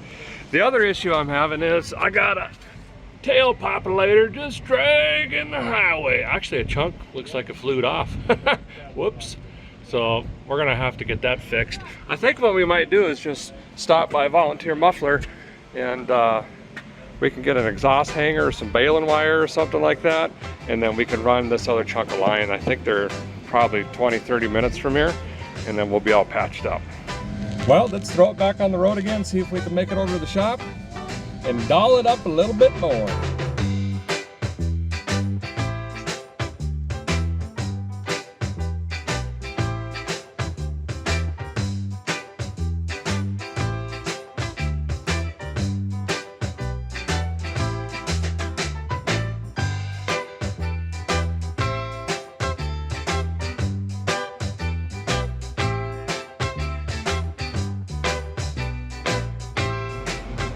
Well, that's allegedly my fuel leaking.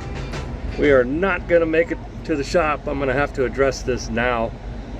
With this gas leaking and the hot exhaust right there, not a very good combination. But the brakes are working. It's great. I actually pulled into O'Reilly here. It just happened to be on the route to get some oil slickum or snake lube or something to thicken up this oil and see if that makes that oil pressure light go away when we're idling. If not, I'll just put a piece of tape over that and it'll be fine. Okay, that should be enough to get us back to the NASCAR fuel cell and the trunk later. So, get this clamped on, and then I got it kind of just loosely ran under now, and I should be able to just zip tie this to the other line that's already professionally installed, and we'll have a return. Oh, I forgot about these belts being super rotted. Hopefully they'll hang in there.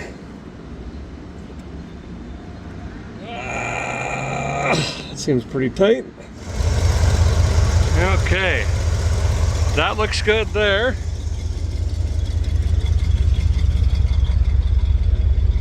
And then, it's too expensive to cut. We're gonna put this back on the roll when I get home. There is the fuel that gets bypassed by the pump. So we'll stick this in here, and then we'll grab a gas cap. Bam! Fixed. Almost forgot. Went back in and got us some snake oil. This one says seals, worn, pistons, and rings. I like that. Oh yeah, that'll thicken her up a little bit. Back in the day, a guy could get the stuff in the blue bottle. Remember that? I don't even think it said anything on it. It just said oil, thick stuff. What is going on with the tumbler now? Uh-oh.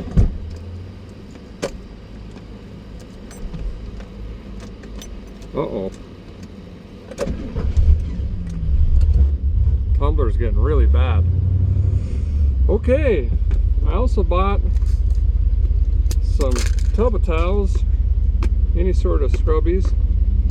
Try to clean this steering wheel up a little bit because it is sticky.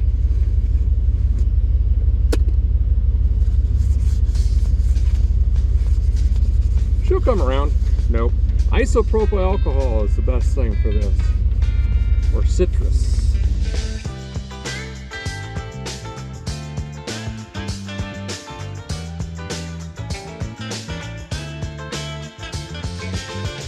Hey, look what I just found.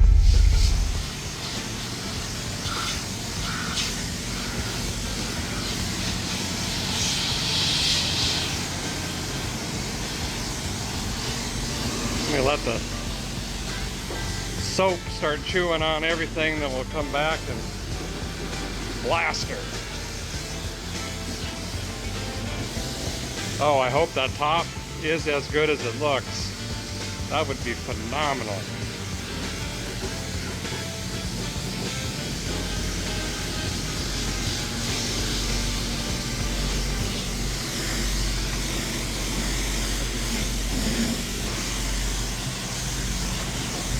Boy, this wash just didn't have any pressure to it whatsoever, but this top,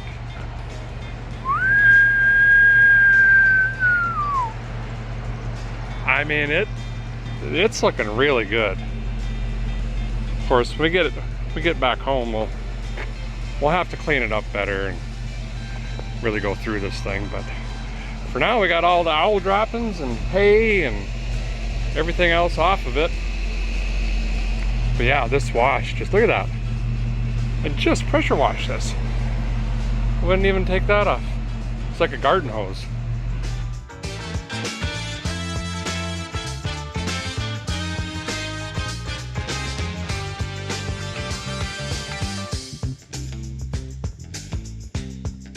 Well, we made it. Let's get this old junk cut off and something better put on. You guys really like the sound of that Ford F-100 with them glass packs.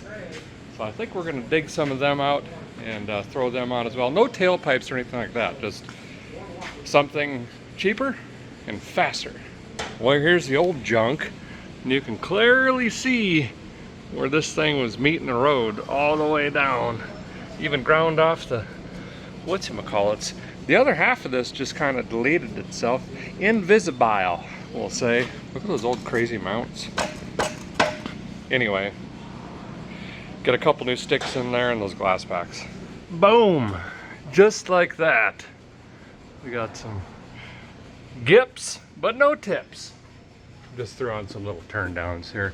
You know, if we decide to keep this car, we got to put a tank in it and do a bunch of work, and all that would be really tight and in the way, so we could circle back around if we're going to do that someday. Also went ahead and filled up the rear end, you can tell. So that's full. I think we are ready to get this back on the ground and hit the road once again. All right, let's see what she sounds like now. Oh yeah. Much better. Now all that, you know, oil smoke stuff can get out easier. Nice. Kind of a different combination, but we got two flavors of lights in the back, and I think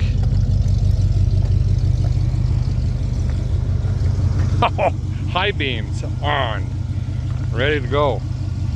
All right, let's hit the road.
Boy, what a drive this has been. I just jumped on some random highway. I always try to find different ways to get home.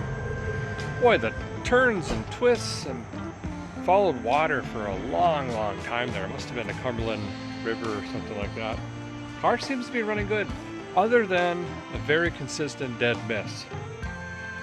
I mean, other than that, I'm fine. Brakes work fantastic. It shifts pretty decent-ish, and it's comfortable. I mean, it's a luxury GTO. Gonna go ahead and fill up and look for any leaks or any issues like that, and keep on heading down this. I don't know what this highway is. We'll try to find some other ones to start cutting across though. This guy's radar failed, unfortunately, but I don't see any leaks. Belts are somehow staying on. We also do have that low oil pressure light that comes on at idle, so we can just keep ignoring that, I guess. Got her topped off. Oil is right on the full mark, not overheating.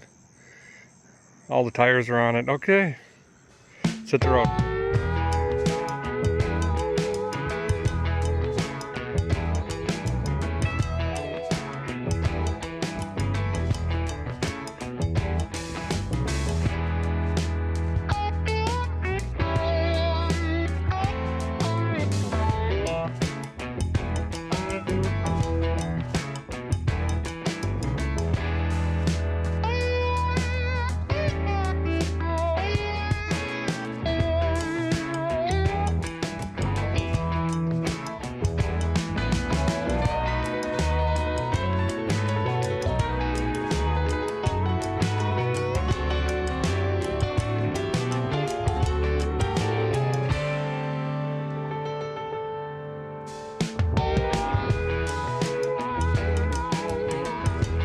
Well, late last night, a guy did pull into Vice Grip Garage. I don't know, what was it? Somewhere around midnight or something like that with the Grand Prix J Elemental PQ S model. Well, not the S, but all the other ones. Anyway, the thing did fantastic. We only had a couple small little piddly roadside repairs and hitting things with leather persons and whatnots.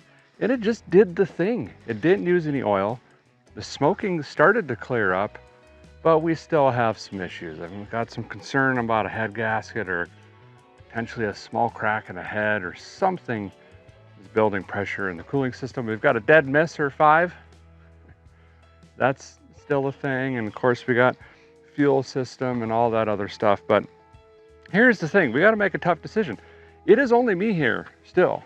So we have to decide how to use my time. Now, I know a lot of you aren't really fans on me working on rigs once I get them home.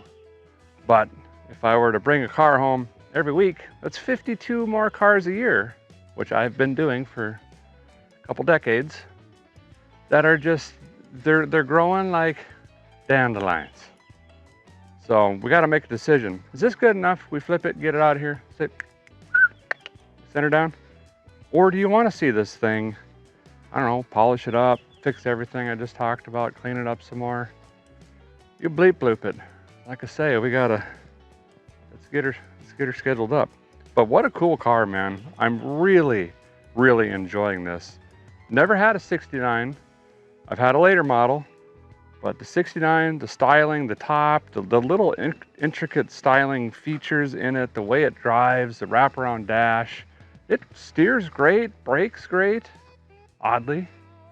So there's a pretty good base here. Anyway, appreciate you guys so very much. If you're not subscribed yet, maybe consider that. It's free, easy, no obligation. You just hit the button down there.